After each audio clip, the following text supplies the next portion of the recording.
no aceptaremos la exclusión de nuestro pueblo de ese derecho. Mr. Gorbachev, tear down this wall.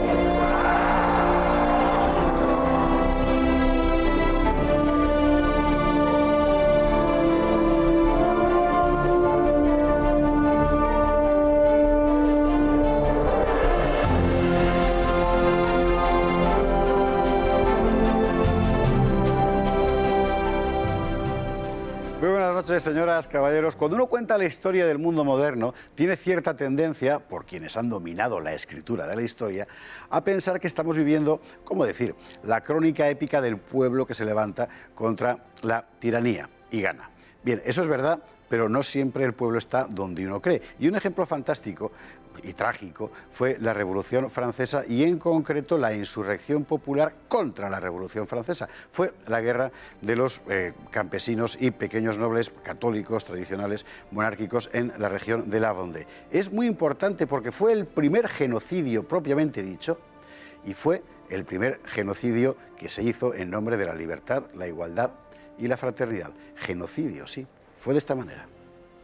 La región de la Vendée, en el centro-oeste de Francia, a orillas del Atlántico, fue escenario en 1793 del alzamiento de todo un pueblo contra la Revolución Francesa.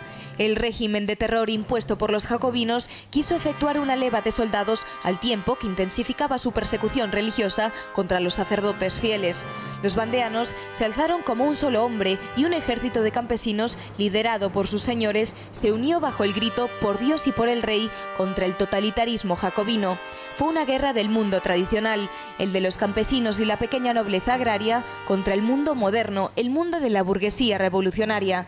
Una guerra que duraría 3 años, hasta la aniquilación de las huestes contrarrevolucionarias y la aplicación del que se considera primer genocidio de la historia moderna contra la población civil. La causa del levantamiento del pueblo vandeano no fue solo política, sino también religiosa. La Constitución Civil del Clero, dictada en Francia en 1790, hacía forzosamente a los sacerdotes católicos funcionarios estatales, desvinculándolos de Roma. Comenzaba así una persecución religiosa progresivamente enconada. Hostigado por la represión republicana, prohibidas sus tradiciones religiosas, constreñido a la clandestinidad, el pueblo vandeano, de onda arraigamente católica, se levantó espontáneamente contra la opresión en 1793, organizándose para sostener una guerra a muerte, con la suficiente pericia como para infligir severas derrotas y poner en jaque a los ejércitos republicanos hasta que estos, por la fuerza del número y las armas, lo abatieron definitivamente a sangre y fuego. Los episodios de la represión jacobina son de una crueldad espeluznante. El número de civiles asesinados supera los 100.000, sin contar las bajas en combate que ascienden a 40.000. Durante 25 años, la región permaneció prácticamente deshabitada. Fue efectivamente el primer genocidio de la historia, perpetrado en nombre de la libertad, la igualdad y la fraternidad. Fue terrible. Buena parte de las imágenes que ustedes han visto corresponden a una película, The War of Vendée, fabricada, elaborada por suscripción popular, protagonizada por niños. Por eso había tantos niños en las escenas. Y la hemos escogido porque si algo tuvo la guerra de la Vendée es que fue efectivamente una insurrección popular. Fue el pueblo el que se levantó. Alberto Bárcena, muy buenas noches de nuevo. Buenas noches. Bienvenido a Tiempos Modernos, el que se levantó contra el régimen opresivo de la revolución. Fue el pueblo. Se ha querido presentar como una revuelta aristocrática en la Francia de la Revolución. Que también la hubo, pero en otros lados. Bueno, toda Francia ardió. De hecho, de 80 departamentos que acababa de crear la Revolución, se levantaron 65 contra el gobierno de París. Y fueron aplastados. Ahora, en ningún sitio hubo una resistencia tan enconada y tan bien organizada como en el oeste francés. No solo la Vendée, son regiones como Anjou, Poitou, hasta una parte de Bretaña, es mucho más amplio. Ya el gobierno de entonces habló de la Vendée para reducir el territorio y dar la impresión de que era una cosa muy local, no era tan local. En el mapa que hemos visto antes aparecía con toda claridad es todo el noroeste francés, las regiones más lejanas de la Bretaña, el Finisterre, etcétera, desde el punto de vista político apenas existían.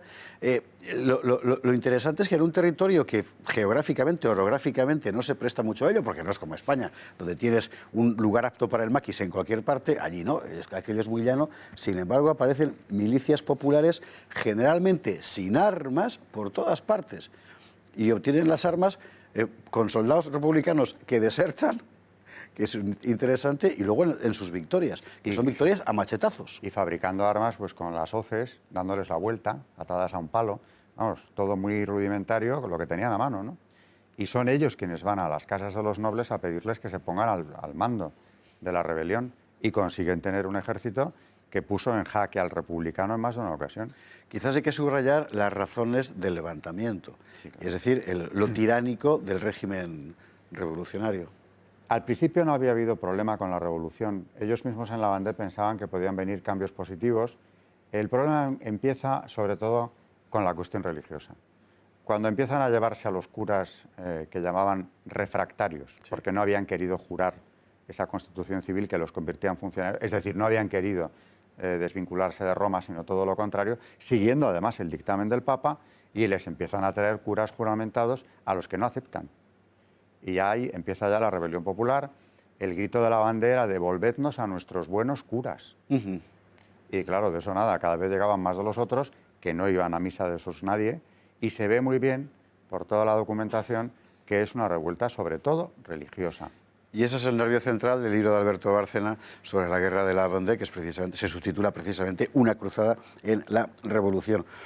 Constatado que se trata de algo más que una rebelión episódica, París toma determinaciones. Y las determinaciones que toma son conscientemente criminales, porque es una guerra de exterminio. Arrasar la Vendée. Las órdenes del Comité de Salud Pública son las de arrasar la Vendée. Y los generales republicanos que están allí destacados informan de haber matado mujeres y niños con gran jactancia, porque era como demostrarle al gobierno que habían cumplido las instrucciones de forma precisa. Pero uno de ellos incluso le dice al comité que se moje y que aclare que le dan orden de acabar también con las mujeres y los niños. Porque él dice, esto a la larga me puede repercutir a mí. O sea, lo que estoy haciendo en la Vendée, quiero tener una cobertura legal. Y se las dan. Le dan la cobertura diciéndole, sabemos que tus intenciones son puras, sigue adelante. Y la masacre de niños y mujeres es verdaderamente pavorosa. Esto es muy importante porque matanzas en la historia de Europa ha habido siempre, pero, ¿cómo decir?, matanzas técnicas organizadas es la primera vez que aparece. Y en este caso concreto, el gobierno de París aprueba el sistema de despoblación de Babeuf, con un asesino de masas que se llama Carrier, en Nantes concretamente, y es el modelo del exterminio físico, literal, mecánico de toda la región. Los ahogamientos en el Loira, ahogamientos, por ejemplo, como lo llamaban, que además era muy barato, era meter a la gente maniatada, gente, vamos, de cualquier edad, de los dos sexos, niños, todo, meterlos en barcazas a las que previamente habían roto el fondo y ahogarlos en el río. Iban seguidos de pequeñas embarcaciones, por si alguno lograba desatar y se salía a la superficie, los remataban a sable. Pero en realidad luego se detectaron nada menos que 28 puestos de ahogamiento. O sea que fue muy sistemático y no fue un experimento que hicieran... Por cierto, el primer experimento lo hicieron con sacerdotes, metiendo a 50 y tantos en una de aquellas barcazas, vieron que aquello funcionaba bastante bien, en poco tiempo se les había ahogado y siguieron matando gente, bueno, aparte de las barbaridades que se hicieron con la población. Otro de los informes que llega a París es el de un funcionario que dice, hemos eliminado a 3.000 mujeres en Le Pont de Sé, pero antes ellas tiraron a sus hijos al agua.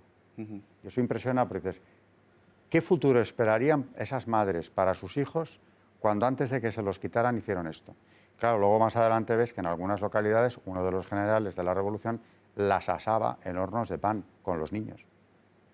Es una cosa muy tremenda.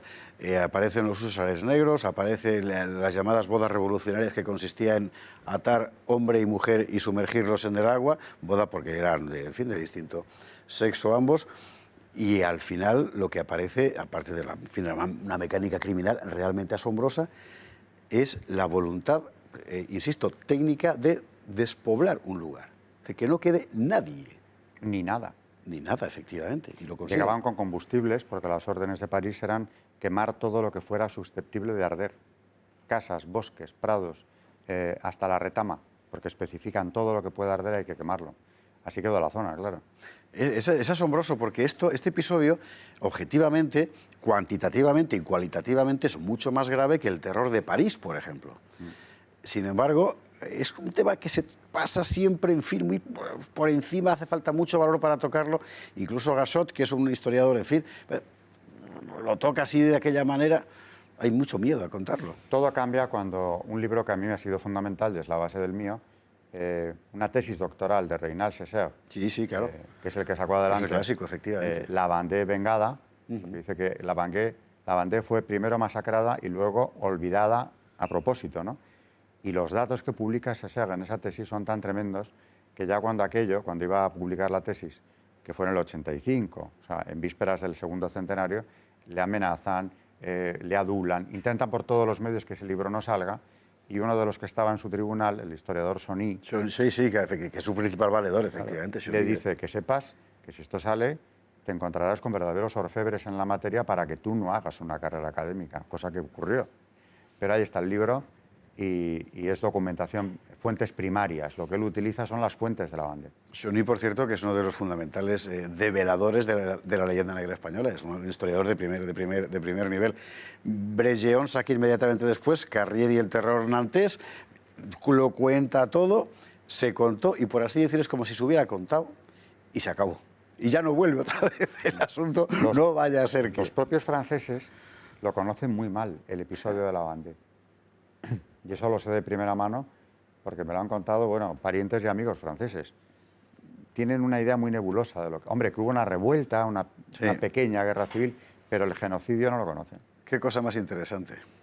Pues aquí estamos precisamente para eso. Y si usted quiere saber más, pues este libro del profesor Bárcena, La guerra de la Vendée, una cruzada en la revolución, es extraordinario porque tiene lo fundamental de los sucesos y los datos, insisto, objetivos. En fin, es un trabajo de historia, de historiador, que se necesitan para conocerlo. La moraleja política es que el mundo de la libertad y de la democracia empieza con un genocidio absolutamente abominable. Abominable. De una crueldad extrema y de una injusticia, y desde luego con esa connotación de persecución religiosa muy clara, porque yo he visto penas de muerte, por ejemplo, por descubrir en la casa de una vendedora que fue ejecutada pan de oblea, lo que le hacía sospechosa de que allí se hubiera celebrado una misa. Y sin más, fue ejecutada. A los que morían por cuestión religiosa, en la sentencia se les condena por fanatismo o fanatismo invencible. Fanatismo invencible. Qué impresionante. En fin. Bueno, insisto, con esto se inaugura la modernidad, con un regicidio, el de Luis XVI en el Cadalso en París, y con un genocidio propiamente dicho, técnico, moderno enteramente, que es esta matanza del pueblo, opuesto a la Revolución Francesa en la Guerra de la Vendée. Alberto Bárcena, muchísimas gracias y volveremos a contar contigo en alguna ocasión aquí en Tiempos Modernos. Nos harás ese honor. Encantado. Muchísimas gracias y a todos ustedes muy buenas noches. Gracias por acompañarnos un día más aquí en Tiempos Modernos.